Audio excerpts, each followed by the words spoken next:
Hi, Advanced English. Welcome to week 5 and our first week back of face-to-face teaching. As promised, I said that I would still provide screencasts so you can come back to where we're meant to be. And as promised, I've also done a weekly overview of the work rather than lots of little bits. So let's go through where we're at. Reminder again that up here is where our assessment information is. If you haven't registered for that, can you please sign on and make sure you do that? Okay, and if we move down, we go to week 5, this is where we're at. So this screencast will sit in here. And there's a few things that we need to work through. So we're going to be working on Brave New World. And it says there chapter 5, that's because I haven't updated it yet for this week. But that will have the new amount, and that will be chapter 8 that I expect you to be finished by the end of week 5. So I will edit that when it is next week. So I'm recording this obviously the week before. Now, let's jump into our work. So the first 15 minutes of each lesson will be those chapter questions. And then the rest of our lesson will be working through this document here with week 5. So we've got our introduction, which takes you through a little bit about what we're going to be doing.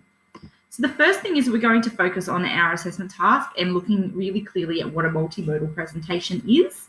So you'll be looking at a range of resources which are on Hapara. And then you'll be creating your own either infographic or slides or poster, basically to explain and show what a multimodal presentation is. So you'll pop your link into whatever that is or copy and paste it into there. The next part is that this week we're going to focus in on poetry.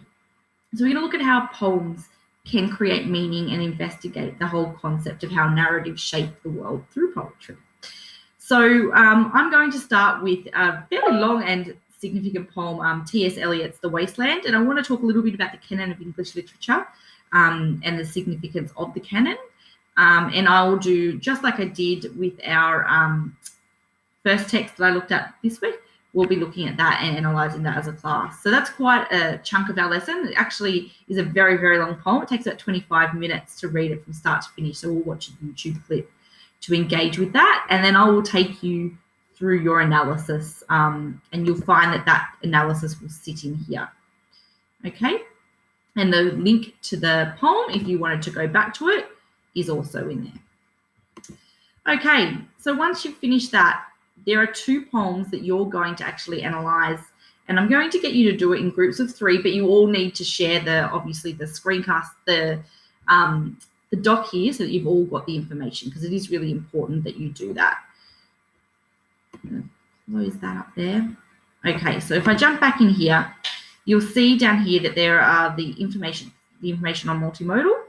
And then if you go further down past T.S. Eliot, there are the 2 poems that you're actually going to study. So we've got Grand Slam poetry information there, and we've got the poem Medusa there. So the 2 poems that you're looking at are Paper People by Harry Baker.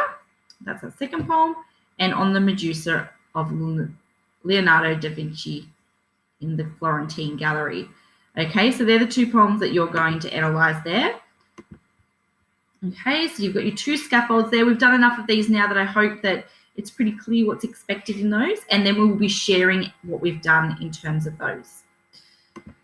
Another element of our lesson this week that we're really going to focus on is introducing and analysing a Brave New World. So we're going to look at those first 5 chapters that you've already answered questions on, and we are going to share our answers on that, and we're going to look at the text scaffold. So please have that completed to some degree.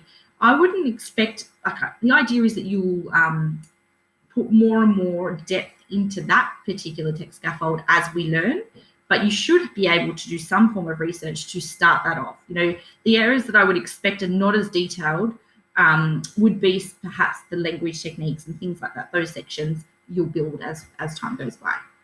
And finally, during this week, it is actually quite an action-packed week.